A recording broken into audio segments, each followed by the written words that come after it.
गुट्टरगू गुट्टरगू, मुझे जल्दी है जाना, मालिक का संदेश है पहुंचाना।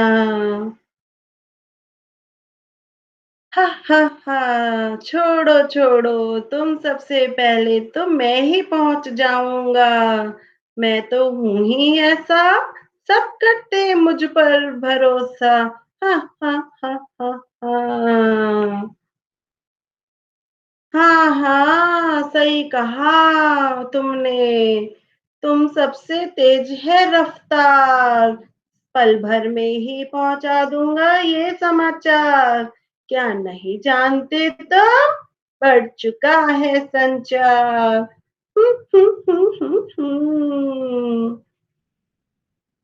सही कहा भैया तुमने, इन लोगों के सामने कुछ नहीं, नहीं चलेगी अब इनकी एक भी विसार हम लोगों के सामने। आहा। प्यारे बच्चों, सुप्रभात। कैसा लगा आपको छोटा सा अभिनय? पसंद आया? क्या कहा? पसंद आया? धन्यवाद। तो अब आप समझ ही चुके होंगे कि आज हम क्या पढ़ने वाले हैं। संचार के साधनों के विषय में। संचार क्या है? आपको पता है ये संचार क्या है? जिसे हम अंग्रेजी में मीडिया कहते हैं, वो हिंदी में संचार है। अपनी बात को दूसरी जगह तक जल्दी से पहुंचाना, हम किसके जरिए पहुंचा रहे हैं, यही तो सब संचार है। अब आपने पहले सुना होगा कि पहले लोग कबूतर के द्वारा, राजा महाराजा घोड़े पर संदेश वाहक भेजते थे, अपनी चिट्ठी भेजते थे, है ना? इतना लंबा सा ऐसा पत्र होता था, वो पत्र भेजते थे। और फिर आपने ये भी देखा होगा, जब कबूतर ले जाते थे, फिर चिट्ठी का सब इंतजार करते थे, पोस्ट कार्ड, फिर व्हाट्सएप, फिर ईमेल, फिर फैक्स। ऐसे धीरे धीरे ये संचार के साधन हमारे लिए बहुत तरक्की कर रहे हैं। यहाँ कुछ घटा नहीं कि आप टीवी पर अब इसकी खबर सुन लीजिए। और तो और, आप टीवी चलाते हैं, देश विदेश की खबरें हो जाती हैं, रेडियो पर आप सब कुछ सुनते हैं। आप ये कहते होंगे कि पहले से इतनी तरक्की कैसे हो गई? ये सब मानव की जिज्ञासा प्रवृत्ति के कारण हुआ है। ये जो मनुष्य की इच्छाएं है ना, वही उसी ने तो इतनी तरक्की की है, क्योंकि उसने इधर सोचा और इधर कर दिखाया, पर अपनी मेहनत के जरिए। तो हमें कभी मेहनत करने से पीछे नहीं हटना चाहिए। और ये जो चिट्ठी का सफर है, ये तो इतना सुंदर, इतना अच्छा पाठ है, जो हमें प्राचीन समय से और आधुनिक समय के इन सब के बाद संचार के साधनों के विषय में बताता है। पहले तो मनुष्य चिट्ठी कबूतर के जरिए भेजता था, और अब व्हाट्सएप और ईमेल के जरिए भेजता है। इससे मनुष्य का काम बहुत आसान हो गया है, आसान भी हो गया है, और शीघ्र अतिशीघ्र बात भी पहुंच जाती है। पहले कुछ होता था, खबर पहुंचने में महीनों लग जाते थे, जब तक वो पहुंचती थी तो इधर काम भी हो जाता था। पर अब इधर काम निपटने से पहले उधर खबर पहुंच जाती है और इधर सब लोग मिल जाते हैं। तो हो गया है ना कितना सुलभ ये सब, कितना आसान हो गया है। इसको आसान बनाने के लिए भी हमें मानव का ही हाथ है। मानव ने बहुत विकास कर लिया है। तो चले, अब हम अपना ये पाठ शुरू करें, चिट्ठी का सफर। तो आप भी जल्दी से अपनी पुस्तक खोलिए और निकालिए पाठ 6, चिट्ठी का सफर। आप सबको समझ में आ गया होगा ना कि प्राचीन समय में कैसे होता था, और बाकी का विस्तार से हम पढ़ेंगे अपनी पुस्तक में। देखिए, चिट्ठी का सफर। हाँ जी, निकालिए जल्दी से। तो अब हम पढ़ना शुरू कर रहे हैं। फिर वही पाठ को पढ़ते समय मैंने आपको बताया था ना, हमें व्याकरण का भी ध्यान रखना है, उसके शब्दार्थों का भी ध्यान रखना है, और अच्छे से समझना है। मैं इस पाठ को 2-2 बार पढ़ूंगी, जिससे आपको अच्छे से समझ में आ जाए। तो चलिए, पढ़ो मेरे साथ। अपनी 10-12 साल की जिंदगी में तुमने कुछ पत्र तो लिखे ही होंगे। लिखे हैं क्या? लिखे तो हैं। माना ऐसे चिट्ठी नहीं लिखी, लेकिन प्रार्थना पत्र लिखे हैं अपने प्राचार्य को, अपनी नाना नानी जी को पत्र लिखे होंगे, और नहीं तो अपने मित्र को तो लिखे हैं। मैंने देखा है ना, जब नाराज हो जाते हैं आपके मित्र, तो आप नीचे से, डेस्क के नीचे से छोटी सी चिट सी बनाकर देते हैं। तो कहीं ना कहीं वो भी अपनी बात कहने का एक साधन है कि नाराज मत हो, हम लंच में बात करेंगे, है ना? कि तू उससे बात नहीं करना। मैंने देखा है बच्चों। तो बहुत सारे पत्र तो लिखे हैं किसी ना किसी रूप में, वे पत्र अपने सही पते और समय पर किस तरह पहुंचे होंगे। यह बहुत सी बातों पर निर्भर करता है। सही बात है, पत्र लिखना तो ठीक है, पर उसको सही पते और सही समय पर पहुंचाना आसान नहीं है। निर्भर मतलब किसी के ऊपर मतलब डिपेंड होना, है ना? जैसे कि चिट्ठी किस स्थान से किस स्थान पर भेजी जा रही है। तो सही बोला ना? तो चिट्ठी का अर्थ क्या है बच्चों? इसको करिए आप। चिट्ठी का अर्थ है पत्र, है ना? संदेश, संदेश को भी आप रेखांकित कर सकते हैं बच्चों। संदेश का अर्थ है खबर। पहुंचाने की कितनी जल्दी है। फिर से पढ़ते हैं। जैसे कि चिट्ठी किस स्थान से किस स्थान पर भेजी जा रही है। आप कहाँ रहते हैं और आपको चिट्ठी भेजनी कहाँ है। संदेश पहुंचाने की कितनी जल्दी है। हमें संदेश शीघ्र अतिशीघ्र पहुंचाना है, कोई बहुत जरूरी बात है। तुमने पूरा और ठीक पता लिखा है कि नहीं। तो इसको भी हम पते को भी अंडरलाइन कर लेते हैं कि पता लिखा है कि नहीं। तुमने उस पर डाक टिकट लगाया है कि नहीं। सबसे महत्वपूर्ण बात बच्चों, डाक टिकट। आपको पता है डाक टिकट क्यों लगाते हैं? इसका अर्थ क्या है या डाक टिकट होता क्या है? डाक टिकट एक छोटा सा आयताकार टुकड़ा होता है कागज का। उस पर हमारे देश के मोहर लगी हुई होती है, उस पर नीचे लिखा होता है। तो ये क्या है? ये डाक टिकट खरीदना बहुत जरूरी है, उस पर लगाना बहुत जरूरी है। क्यों? क्योंकि डाक टिकट का अर्थ है कि जो हमने डाक सेवाएं जो हम प्रयोग में ला रहे हैं उसका हमने भुगतान कर दिया है, शुल्क दे दिया है। जैसे आप लोग भी कहीं जाते हैं तो पहले टिकट लेते हैं ना, तो वो टिकट का अर्थ क्या है? वो टिकट का अर्थ ये है कि आप अंदर जाने के लिए पैसे दे चुके हैं, है ना? तो ये वही चीज है बच्चों, डाक टिकट भी डाक सेवाओं का हमने उनकी भुगतान कर दिया है, शुल्क दे दिया है, तो ये उसी का अर्थ है। यदि अब प्रश्न यह उठता है कि आखिर अब प्रश्न ये उठता है कि भाई आखिर इन सेवाओं का जो है, एक मिनट बच्चों, इसको हम थोड़ा सा धीरे धीरे ऊपर करते हैं, है ना?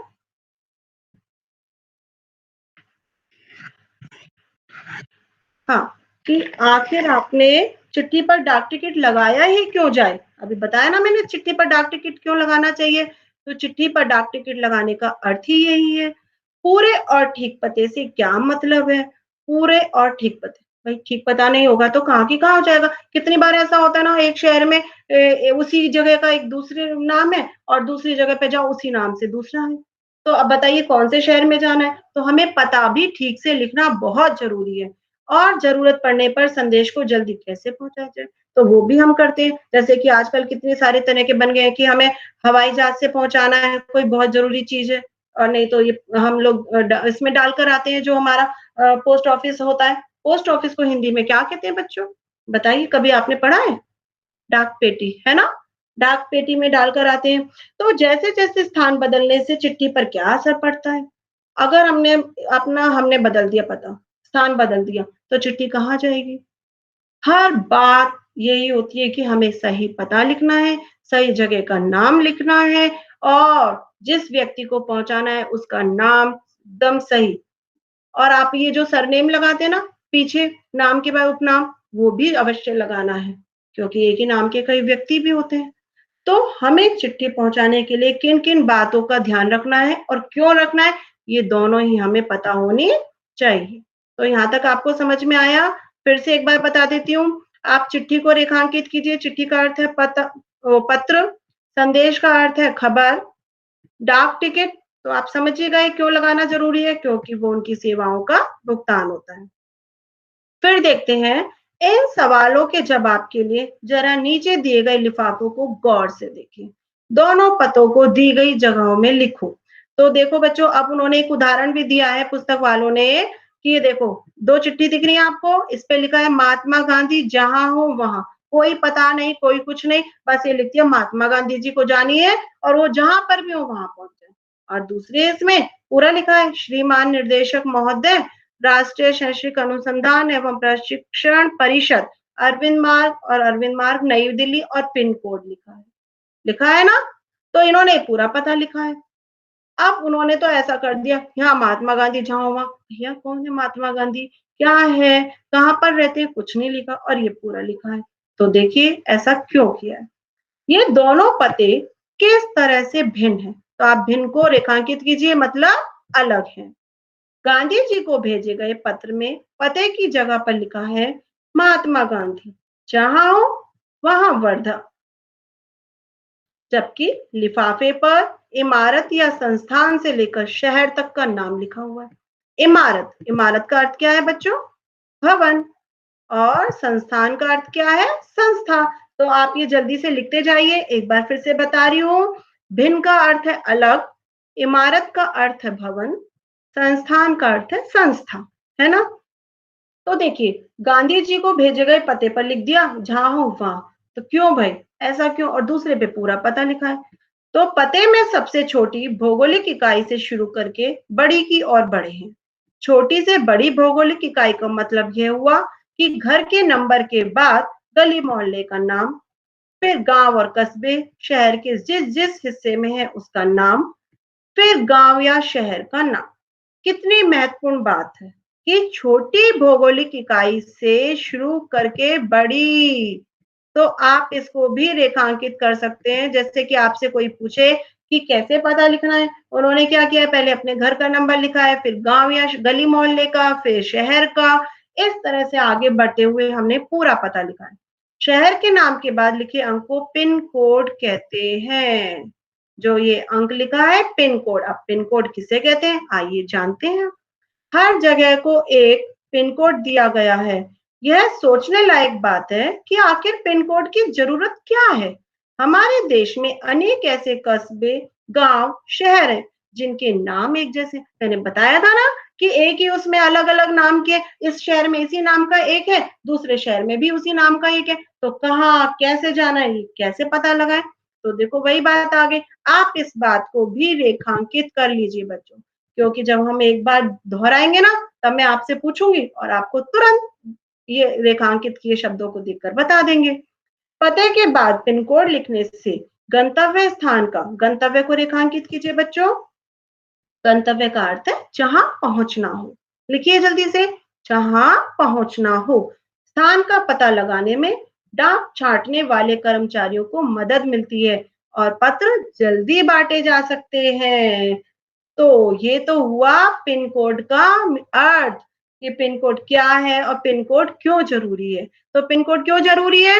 अगर ये लिखेंगे तो छोटे छोटे गांव, शहर, ये सब का पता चल जाएगा कि कहाँ जाना है उसको। और सबसे बड़ी बात, डाक छाटने वाले कर्मचारियों को मदद मिलेगी कि पत्र जल्दी बांटे जा सकते हैं। आपने पढ़ा ये पाठ।